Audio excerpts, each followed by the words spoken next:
Piece of mind کے ایک اور پروگرام کے ساتھ آپ کا ہوسٹ فیاض احمد آپ کی خدمت میں حاضر ہے۔ آج کا ہمارا ٹاپک ہے how to work in a company, کہ ہم کسی بھی کمپنی میں کام کیسے کر سکتے ہیں، اس کے اصول کیا ہیں، اور جہاں ہم کام کر رہے ہیں کیا ہماری ویلیو ہے، اور کیا ہم اپنے کام کے ساتھ انصاف کر رہے ہیں، جو کام ہمارے ذمہ لگایا گیا ہے کیا ہم اس کے ساتھ پوری دیانتداری اور ایمانداری کے ساتھ انصاف کر رہے ہیں۔ آپ کی سکلز، آپ کا ٹیمپرامنٹ، آپ کا کانفیڈنس لیول، یہ سب کچھ آپ کی جاب پر اثر انداز ہوتا ہے۔ اگر یہ بہتر ہے تو آپ کا کام بہتر ہے، اگر یہ بہتر نہیں ہے، اس میں کہیں کمی ہے، تو آٹومیٹکلی آپ کے کام پر فرق پڑے گا۔ آپ نے اپنے اندر دیکھنا ہے کہ آپ جن سکلز پر اس کمپنی میں آئے تھے کیا آج بھی وہ وہی ہیں، آپ کی پرفارمنس آج بھی وہی ہے۔ اگر کہیں آپ کو اپنے آپ کو جج کرنا ہے تو آپ اپنے CEO کے روم میں جائیں، وہاں پر ان کا چہرہ آپ کو بتا دے گا کہ آپ کس لیول پہ کام کر رہے ہیں، آپ کے اندر کتنی صلاحیتیں ہیں، وہ آپ کو بتائیں گے۔ کسی بھی کمپنی میں آپ کو ترقی کرنے کے دو راستے ہوتے ہیں۔ ایک راستہ TC کا راستہ ہوتا ہے، TC جسے ہم خوشامد کہتے ہیں، اور دوسرا راستہ جو ہے محنت کا راستہ ہوتا ہے۔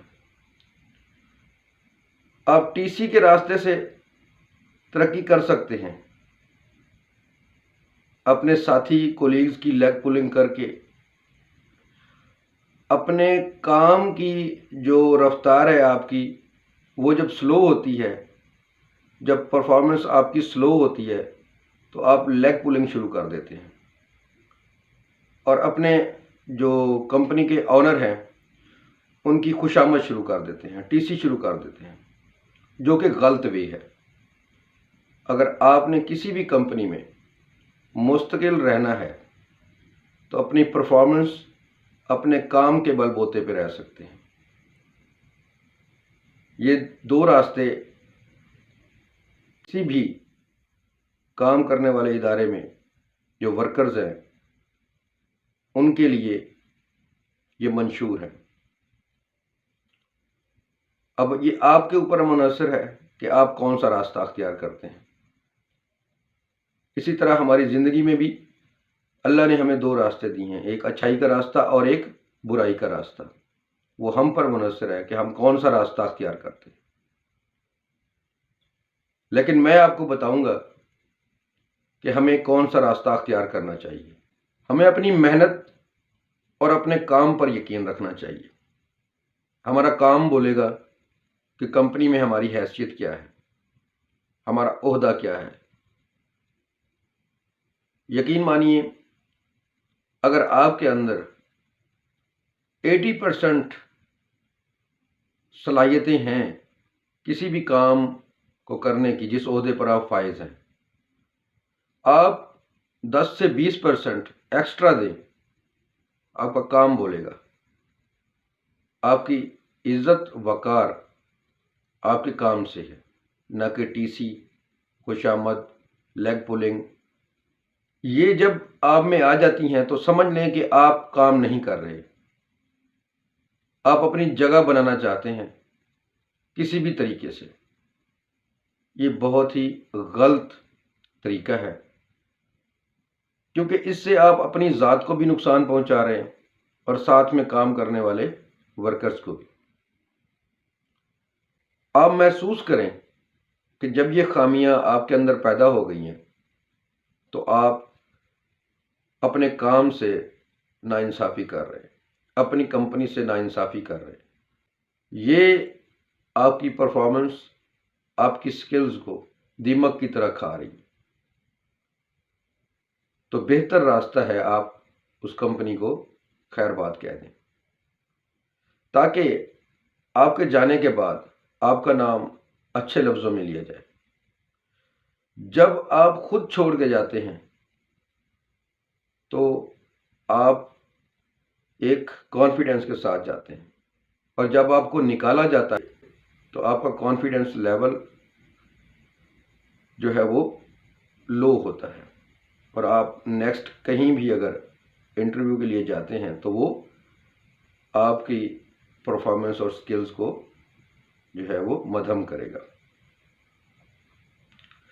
ایک اور اصول آخر میں آپ کو بتاتا چلوں کہ جب آپ کچھ نہیں تھے، جب آپ کو کوئی نہیں جانتا تھا، آپ کے کام کو کوئی نہیں جانتا تھا، آپ کی سکلز کو کوئی نہیں جانتا تھا، تو جس کمپنی نے آپ کو پہچانا، آپ کو نام دیا، اس میں جب آپ کام کر رہے ہوتے ہیں تو آپ کے کام کی وجہ سے متاثر ہو کر بہت سارے جو لوگ ہیں وہ اپنی کمپنیز میں آپ کو لینا چاہتے ہیں، تو آپ ریجیکٹ کریں ان کو، کیونکہ جس کمپنی نے آپ کو نام دیا ہے آپ اسی کے لیے وہی محنت کریں۔ پے گراف کو نہ دیکھیں، عہدے کو نہ دیکھیں، آپ اپنے کام پر جو ہے وہ ایمانداری کے ساتھ فوکس کریں، وہی کام، وہی عہدہ، وہی پے آپ اسی کمپنی سے لے سکتے ہیں۔ تو یہ کچھ جو ہے وہ میرے آئیڈیاز ہیں کہ آپ اگر ان پر عمل کر سکتے ہیں تو آپ جہاں بھی کام کر رہے ہیں بڑے عزت اور وقار کے ساتھ کام کرتے رہیں گے، اور جہاں پر دیکھیں کہ آپ کی عزت وقار جو ہے وہ ڈاؤن ہو رہی ہے تو آپ خاموشی سے اس کمپنی کو خیر بات کہہ دیں۔ یہ بہتر راستہ ہے کہ آپ محسوس کریں، نہ کہ جو آپ کی کمپنی کا آنر ہے وہ محسوس کرے، اور آپ بے عزت ہو کر کام کرنے سے بہتر ہے عزت کے ساتھ رخصت ہو جائے۔ یہ میری ویڈیو اور میری باتیں اگر تھوڑا سا بھی آپ پر کہیں اثر کر گئیں تو میں اپنے آپ کو بہت خوش نصیب سمجھوں گا۔ اسی بات کے ساتھ میں آپ سے اجازت چاہوں گا کہ لاکھوں کروڑوں درود آپ صلی اللہ علیہ وآلہ وسلم کی ذات اقدس پر، اور اللہ تعالیٰ آل رسول اور اہل بیت کے صدقے ہمیشہ ہمیں ہنستا اور مسکراتا رکھے۔